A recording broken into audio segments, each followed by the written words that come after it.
Jadi walaupun kita berada dimanapun, kalau memang itu adalah milik kita, maka Allah yang punya rencana bagaimana supaya hal itu bisa datang kepada kita.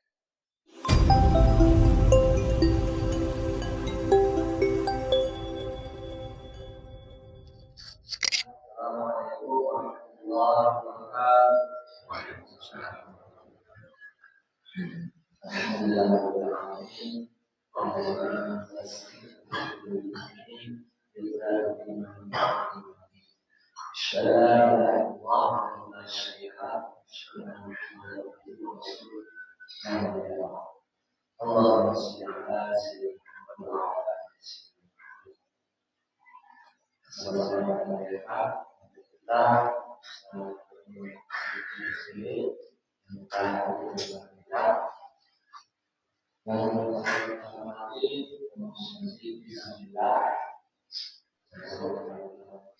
Manusia seluruh manusia yang senantiasa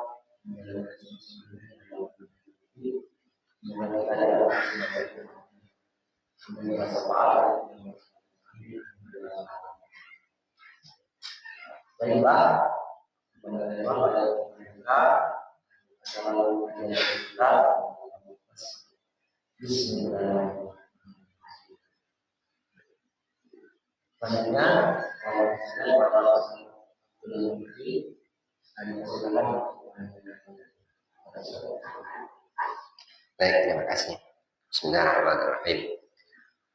Assalamualaikum warahmatullahi wabarakatuh. Alhamdulillah, salatu wassalamu ala rasulillah wa la hawla wa la quwwata illa billah. Asyhadu an la ilaha illallah wahdahu la syarika lah wa asyhadu anna sayyidana Muhammadan abduhu wa rasuluh. Allahumma salli ala sayyidina Muhammad wa ala alihi sayyidina Muhammad. Subhanaka la ilma lana illa ma 'allamtana innaka antal alimul hakim wa la haula wa la quwwata illa billahil aliyyil azim. Wa la haula wa la quwwata illa billahil aliyyil azim wa la haula wa la quwwata illa billahil aliyyil azim. Allahumma ya Fattah ya Alim, iftah lana futuhal arifin. Amma ba'du. Yang kami hormati para asatiz di lingkungan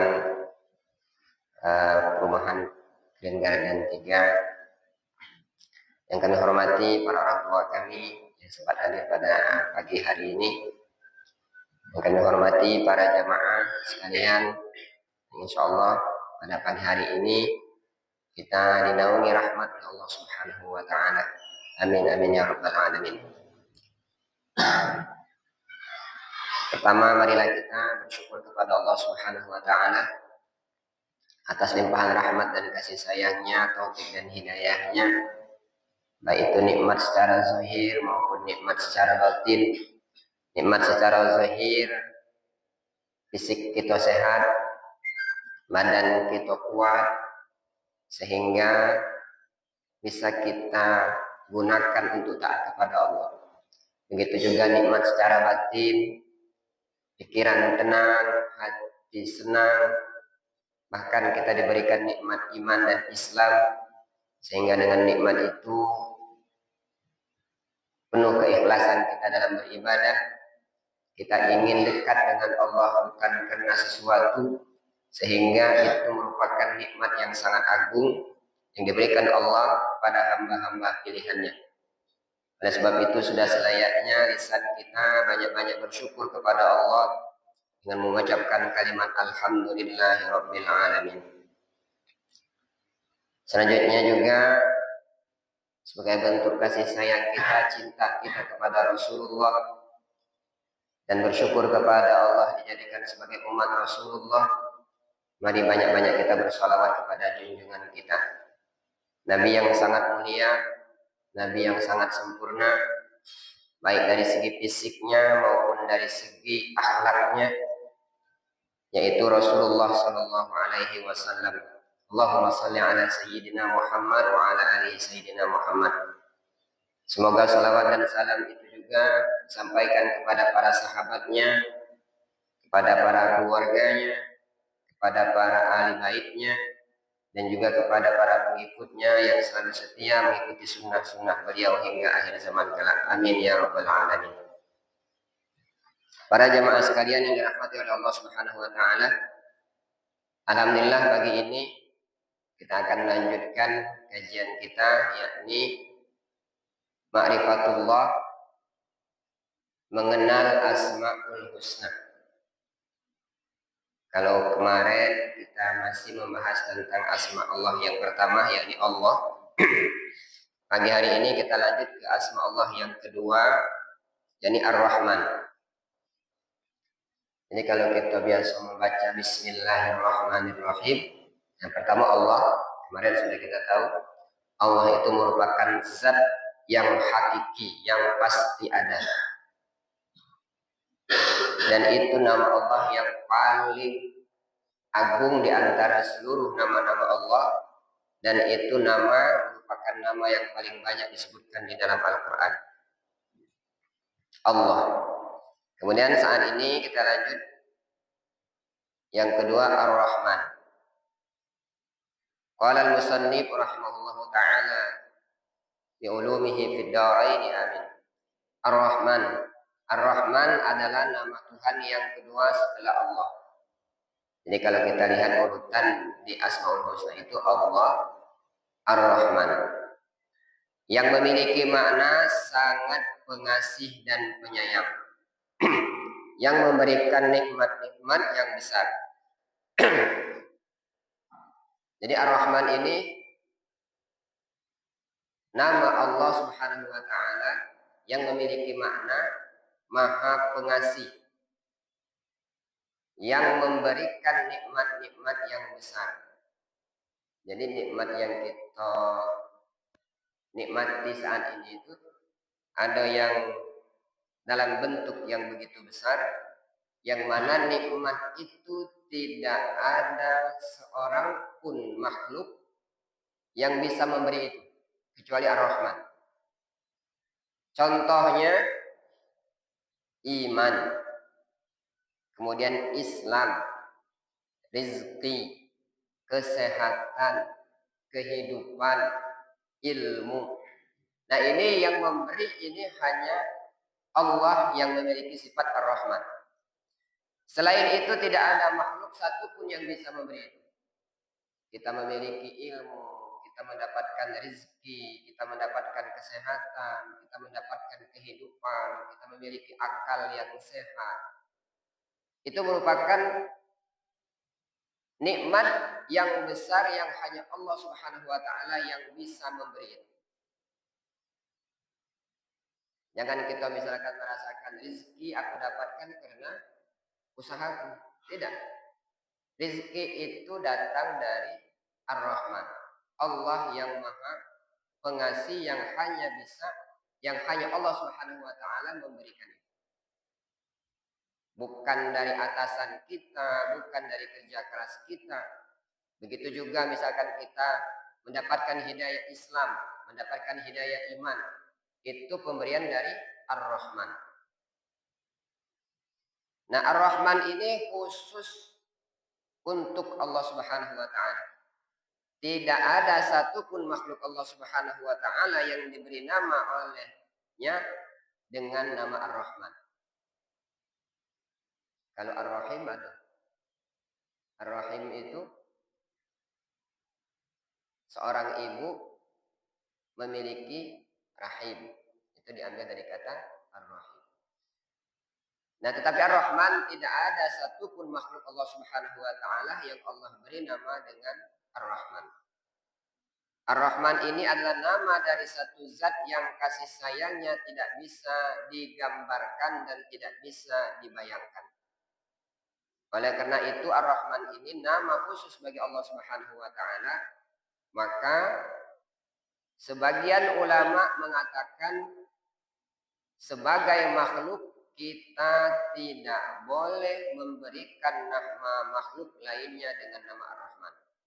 Ini sebagian ulama berpendapat karena ini nama yang begitu agung untuk Allah, yang hanya Allah yang bisa memiliki sifat Ar-Rahman ini, maka tidak boleh kita sebagai makhluk ini memberikan nama Ar-Rahman ini kepada siapapun.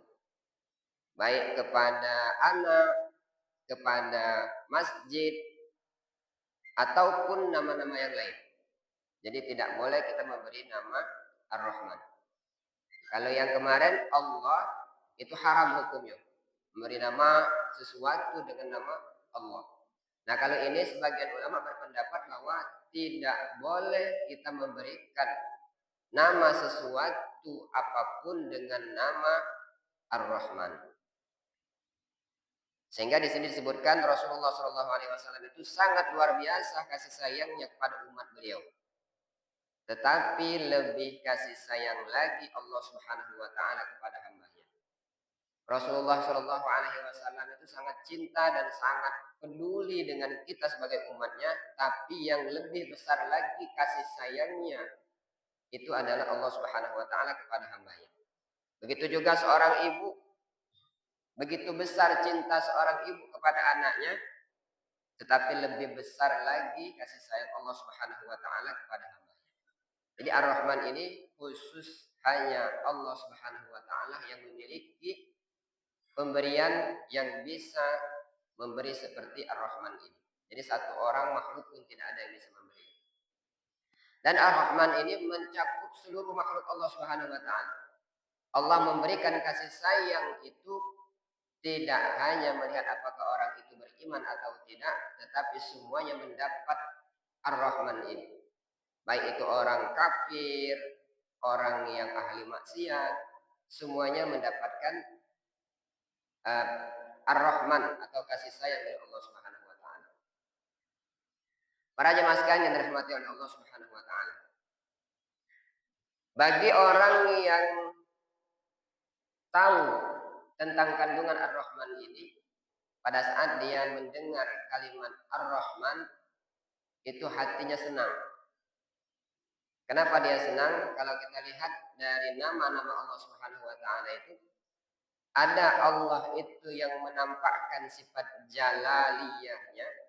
Jalaliyah itu berarti kekuasaannya, kemahaperkasaan Allah Subhanahu wa taala. Tapi dalam sisi lain Allah juga menampakkan jamaliyah. Jamaliyah itu Allah menampakkan kelembutannya, kasih sayangnya. Nah, Ar-Rahman ini salah satu di antara sifat jamaliyah Allah Subhanahu wa taala. Jadi kalau kita tahu bahwa Allah itu begitu besar kasih sayangnya kepada kita, jadi kalau disebut nama Ar-Rahman, mestinya kita senang. Senang dan bahagia. Kenapa? Kita memiliki Tuhan yang begitu besar kasih sayangnya kepada kita. Disebutkan dalam kitab Al-Qushairiyah,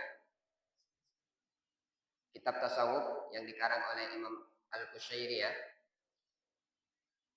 disebutkan ada seorang majusi. Orang majusi ini orang yang menyembah api. Yang sudah tua, jadi kurang lebih umurnya 70 tahun, datang kepada Nabi Ibrahim alaihissalam. Tujuannya datang kepada Nabi Ibrahim alaihissalam itu adalah meminta makan. Dia berkata kepada Nabi Ibrahim, berikan aku makan. Ternyata mereka ini sudah beberapa hari tidak makan. Lalu apa kata Nabi Ibrahim alaihissalam kepada majusi ini tadi? Orang kafir yang tidak menyembah kepada Allah Subhanahu wa taala ini, aku tidak akan memberimu makan kecuali engkau masuk ke dalam agamaku. Nah, ini Nabi Ibrahim. Jadi pada saat dia diminta oleh seorang kafir yang beragama Majusi ini, berikan aku makan, kata Nabi Ibrahim, aku tidak akan memberimu makan kecuali engkau pindah agama, yakni masuk agamaku. Lalu orang Yahudi ini tadi, dia pergi. Dia bilang kepada Nabi Ibrahim, aku tidak akan meninggalkan agamaku, aku tidak akan meninggalkan keyakinanku, hanya urusan makan. Cuma gara-gara urusan perut katanya, aku tidak mungkin menjual agama. Lalu ia pergi meninggalkan Nabi Ibrahim alaihissalam. Setelah ia pergi beberapa saat, datanglah wahyu dari Allah Subhanahu wa taala kepada Nabi Ibrahim. Apakah engkau tidak memberi makan, wahai Ibrahim, kepada si Majusi itu kecuali ia Islam? Apakah engkau tidak melihat atau tidak memperhatikan? Selama 70 tahun dia bermaksiat kepadaku. Selama 70 tahun dia kafir kepadaku. Tetapi kata Allah Subhanahu wa taala, setiap hari aku beri ia makan. Engkau hanya satu kali saja diminta untuk diberi makan, memberi makan, engkau tidak memberi makan orang Majusi itu. Begitu besar kasih sayang Allah Subhanahu wa taala kepada Majusi ini. Orang kafir malah yang tidak menyembah kepada Allah Subhanahu wa taala selama 70 tahun, ia diberi oleh Allah makan dan Allah tidak meminta apapun kepada Majusi ini. Lalu Allah mengatakan kepada Nabi Ibrahim, hanya karena agama engkau tidak mau memberi ia makan. Ini wahyu dari Allah Subhanahu wa taala yang menegur Nabi Ibrahim. Lalu mendengar wahyu dari Allah Subhanahu wa taala itu, Nabi Ibrahim langsung mengejar si Majusi dan mengajak ia makan. Dipanggil oleh Nabi Ibrahim, wahai Majusi, sini, mari kita makan. Sebelum Majusi ini makan, dia bertanya-tanya, wahai Ibrahim, sebegitu cepatnya engkau berubah pikiran. Barusan tadi engkau menyebut engkau tidak akan memberi aku makan kecuali aku masuk ke dalam agamamu. Sekarang engkau tanpa basa-basi mengajak aku makan. Ada apa gitu kan kata Yahudi. Lalu kata Nabi Ibrahim alaihissalam, aku diperintahkan atau diwahyukan oleh Allah Subhanahu wa taala bahwa Allah telah memberimu makan selama 70 tahun, sedangkan aku diminta makan satu kali saja, aku menyuruh engkau Islam. Jadi Allah memberi makan selama 70 tahun, Allah tidak pernah menyuruh engkau masuk Islam. Lalu bagaimana dengan diriku yang hanya sekali engkau minta untuk makan, tetapi aku tidak memberi. Lalu si Yahudi ini mendengar perkataan Nabi Ibrahim alaihissalam ini, apakah sebegitu besarnya kasih sayang Tuhanmu kepada si Majusi? Betul kata Ibrahim. Selama 70 tahun diberi makan, diberi kesehatan, diberi kehidupan, diberi kesempatan untuk bekerja, diberikan rezeki oleh Allah Subhanahu wa taala. Allah tidak pernah meminta. Apakah engkau harus beriman kepada Allah? Allah tidak pernah memaksa. Apakah sebegitu besarkah cinta dan kasih sayang Tuhanmu kepadaku, kata Majusi tadi. Benar kata Ibrahim. Kalau begitu engkau saksikan sejak saat ini aku beriman dan mengikuti agama. Nah, ini salah satu contoh bahwa Allah Subhanahu wa taala itu memiliki sifat Ar-Rahman. Dia memberi, tidak pernah meminta dan tidak pernah pandang siapa yang ia beri. Semuanya mendapatkan sifat dari Ar-Rahman Allah Subhanahu wa taala. Para jemaah sekalian dirahmati oleh Allah Subhanahu wa taala. Begitu juga dikisahkan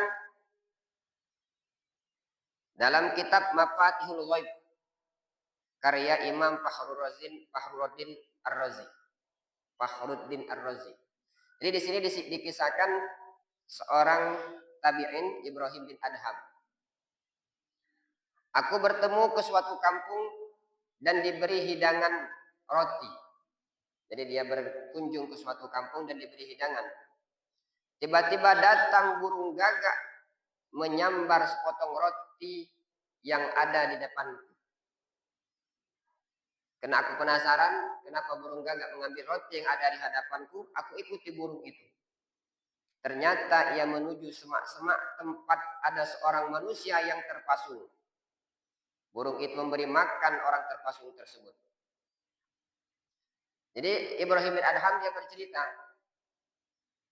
dia datang ke suatu tempat, dia dihidangkan oleh orang hidangan roti. Pada saat ia ingin menyantap roti itu, datanglah burung gagak mengambil roti yang ada di tangannya. Karena dia penasaran, ikutilah burung gagak ini tadi. Ternyata burung gagak itu tadi membawa sepotong roti itu kepada orang yang terpasung di tengah hutan. Lalu Ibrahim bin Adham berpikir, tidak ada yang bisa menyeting atau membuat rencana sebagus ini dan sedetil ini kecuali Allah Subhanahu wa taala yang memiliki sifat Ar-Rahman. Jadi walaupun kita berada dimanapun, kalau memang itu adalah milik kita, maka Allah yang punya rencana bagaimana supaya hal itu bisa datang kepada kita. Inilah sifat Ar-Rahman Allah Subhanahu wa taala. Para jemaah sekalian dirahmati oleh Allah Subhanahu wa taala. Kemudian dicontohkan lagi, dikisahkan lagi, Nabi Isa alaihi salam pernah lewat di suatu kuburan. Lalu beliau melihat dan mendengar salah satu penghuni kuburan itu disiksa oleh malaikat-malaikat azab. Kemudian dia terus berjalan meninggalkan kuburan tadi. Hanya lalu melewati saja Nabi Isa ini. Kemudian beberapa lama kemudian Nabi Isa alaihissalam lewat lagi di kuburan tadi. Tetapi sekarang dia mendengar kuburan itu sedang dikelilingi oleh malaikat-malaikat rahmat. Kalau lewat pertama dia mendengar orang yang di dalam kuburan itu tadi sedang mendapatkan siksa dari malaikat-malaikat azab. Tetapi pada saat dia lalu, pada saat yang di waktu yang lain, dia melewati kuburan itu sedang dikelilingi oleh malaikat-malaikat rahman. Nabi Isa alaihissalam dia sholat dan berdoa memohon kepada Allah, minta apa sebab kuburan itu begitu cepatnya berubah. Kalau pertama tadi dikelilingi oleh malaikat-malaikat azab, tetapi pada saat waktu yang lain dia lewat, kuburan itu tadi dikelilingi oleh malaikat-malaikat rahmat. Maka Allah Subhanahu wa taala mewahyukan kepada Nabi Isa alaihissalam, wahai Isa, orang yang ada di dalam kubur itu sepanjang hidupnya ia bermaksiat kepadaku. Ini yang menyebabkan ia mendapatkan azab dari Allah Subhanahu wa taala. Kemudian ia mati meninggalkan seorang istri yang sedang hamil. Begitu istrinya melahirkan dan beberapa tahun kemudian si anak yang ia didik itu tadi bisa mengucapkan kalimat Bismillahirrahmanirrahim. Jadi pada saat dia meninggal, istrinya sedang hamil. Setelah itu istrinya lahir, anak itu tadi dididik oleh istrinya ilmu-ilmu agama sehingga anak itu tadi mampu mengucapkan kalimat Bismillahirrahmanirrahim. Oleh karena itu, hai Isa, aku malu mengazab manusia atau bapak yang di dalam kuburnya. Sedangkan anak itu di permukaan bumi mengucapkan Bismillahirrahmanirrahim, menyebutkan asma-asma. Ini yang menyebabkan berubahnya keadaan bapak ini di dalam kubur itu tadi. Kalau pertama tadi dia lewat dalam keadaan diazab, kemudian beberapa saat kemudian berubah menjadi mendapatkan rahmat dari Allah Subhanahu wa taala karena ia memiliki seorang anak yang mampu mengucapkan Bismillahirrahmanirrahim. Nah, ini bisa kita bayangkan dalam kehidupan. Inilah sifat Ar-Rahman Allah Subhanahu wa taala. Jadi Allah itu memberi kasih sayang itu bukan hanya pada saat kita hidup saja di dunia, tetapi pada saat orang yang sudah di alam kubur pun bisa mendapatkan kasih sayang dari Allah Subhanahu wa taala. Para jemaah sekalian dirahmati oleh Allah Subhanahu wa taala. Disebutkan lagi di sini termasuk kandungan Ar-Rahman yang luar biasa itu adalah orang yang hidup bisa memberikan manfaat kepada orang-orang yang ada di dalam kubur. Seperti yang dikisahkan oleh Nabi Isa alaihissalam tadi. Padahal orang yang sudah di dalam kubur tidak bisa berbuat apa-apa lagi. Tetapi oleh karena doa-doa orang yang masih hidup dan hadiah-hadiah yang disampaikan, maka dengan rahmat, dengan sifat rahmannya Allah, orang di dalam kubur tadi bisa mendapatkan keselamatan. Para jemaah sekalian dirahmati oleh Subhanahu wa taala. Kemudian apa manfaatnya bagi mereka yang beriman atau meyakini bahwa Allah itu memiliki sifat Ar-Rahman? Di sini Imam Al-Ghazali rahimahullahu taala berkata, orang yang menjadi Abdurrahman atau hamba Allah yang memiliki sifat Ar-Rahman ini, ia mesti berperilaku memiliki kasih sayang kepada hamba Allah Subhanahu wa taala, bahkan kepada mereka yang lupa atau lalai ataupun ahli maksiat. Jadi kalau orang yang beriman kepada Allah Subhanahu wa taala bahwa Allah itu memiliki sifat Ar-Rahman, maka dia akan berperilaku dan memiliki pandangan kasih sayang kepada siapapun, termasuk kepada mereka yang lalai dan ahli maksiat kepada Allah Subhanahu wa taala.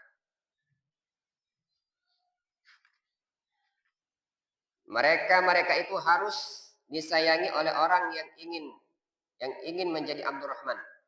Bagaimanapun caranya, kita harus menyayangi orang-orang selain daripada mereka yang beriman kepada Allah Subhanahu wa taala. Jadi kita pertama, kalau kita beriman kepada Ar-Rahman itu menyayangi orang yang lalai kepada Allah, memandang orang yang ahli maksiat dengan pandangan kasih sayang, bukan dengan pandangan hinaan, kemudian menganggap ahli maksiat yang dilakukan orang lain itu sebagai musibah terhadap dirinya. Sehingga jika pandangan-pandangan ini ada terhadap diri kita, ada dalam diri kita, maka kita akan memiliki sifat Ar-Rahman yang memandang orang lain itu sama derajatnya di hadapan Allah Subhanahu wa taala, kecuali orang itu memang memiliki keistimewaan dari Allah Subhanahu wa taala. Sebagai penutup, di sini Rasulullah Shallallahu alaihi wasallam dikisahkan bahwa pada saat Rasulullah Shallallahu alaihi wasallam sedang bermajlis dengan para sahabatnya, tiba-tiba datang seorang pemuda, lalu ia datang kepada Rasulullah, dia berkata kepada Rasulullah, "I'zalli bizzina." Ya Rasulullah Shallallahu alaihi wasallam, izinkan aku untuk melakukan perbuatan zina. Lalu para sahabat yang lain mendengar perkataan pemuda ini marah. Datang-datang kepada Rasul bukan minta pendapat atau minta nasihat, tetapi dia minta untuk diizinkan melakukan perbuatan keji itu. Lalu Rasulullah Shallallahu alaihi wasallam karena sudah mendapatkan dan meyakini bahwa Allah Subhanahu wa taala itu Ar-Rahman, apa kata Rasulullah Shallallahu alaihi wasallam? Sini duduk dekatku dan dengarkan apa yang aku ucapkan. Apa kata Rasulullah? Wahai fulan, maukah engkau seandainya ibu engkau, anak perempuan engkau, saudara perempuan engkau dilakukan oleh orang lain seperti itu? Jadi Rasulullah Shallallahu alaihi wasallam tidak marah. Cuma Rasul memberikan pandangan kasih sayang kepada orang yang melakukan perbuatan keji ini. Maukah engkau, ibumu, anak perempuanmu, saudara perempuanmu dilakukan oleh orang seperti itu? Dia mengatakan tidak ya Rasulullah. Lalu Rasulullah Shallallahu alaihi wasallam berdoa terhadap pemuda ini, Allahumma tahhir qalbah waghfir dzanbah wa hassin farjah. Ya Allah, sucikanlah hatinya, ampunilah dosa-dosanya dan peliharalah kemaluannya. Sejak saat itu kata pemuda itu tadi, tidak ada perbuatan maksiat yang paling aku benci kecuali perbuatan zina. Jadi selama ini dia melakukan kemaksiatan yang begitu banyak, karena mungkin dia mendapatkan hidayah dari Allah Subhanahu wa taala, datang kepada Rasulullah Shallallahu alaihi wasallam untuk izin melakukan perbuatan keji itu, tetapi Rasulullah Shallallahu alaihi wasallam dengan kasih sayangnya bukan marah, bukan mencaci, bukan menghina, tetapi memberikan pandangan yang penuh kasih sayang. Bagaimana jika itu diperlakukan kepada keluarga? Lalu dia mengatakan, tidak mungkin aku mau jika ada keluargaku diperlakukan semacam ini. Maka sejak saat itu katanya, tidak ada perbuatan maksiat yang paling aku benci kecuali perbuatan yang paling keji itu, yaitu zina itu. Para jamaah sekalian dirahmati oleh Allah Subhanahu wa taala, inilah salah satu contoh jika orang sudah memiliki sifat kasih sayang, yang sudah memiliki, yang meyakini bahwa Ar-Rahman itu sudah terpancar dalam dirinya. Sehingga setiap pandangannya terhadap orang lain itu dia tidak pernah menghina, tidak pernah meremehkan, tidak pernah menganggap orang itu ahli maksiat, ataupun bahasa kita ini menjustifikasikan ini ahli maksiat, ini ahli neraka, ini ahli, tetapi dia memandang jika orang melakukan kemaksiatan itu merupakan sesuatu musibah terhadap dirinya.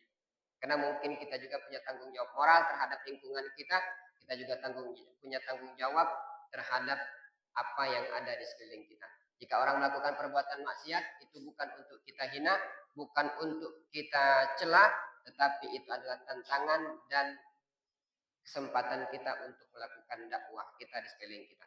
Mungkin itu saja yang bisa kami sampaikan pada kesempatan kali ini. Insya Allah kita akan lanjutkan pada pertemuan berikutnya tentang makrifat kepada Allah berkaitan dengan asma Allah yang ketiga Ar-Rahim. Wallahu a'lam bishawab. Wallahu al-hadi ila siratal mustaqim. Kami akhiri. Assalamualaikum warahmatullahi wabarakatuh.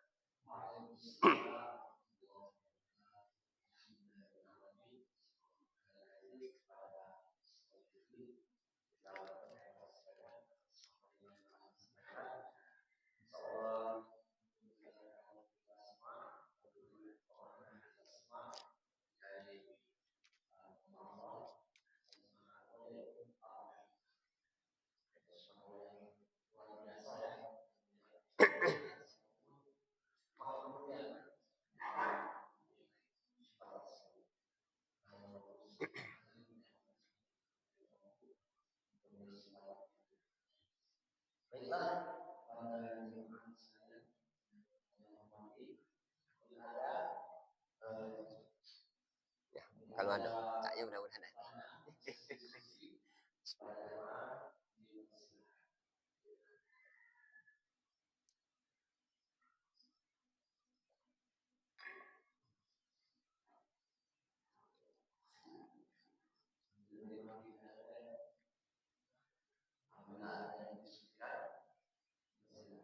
Pas. Ya.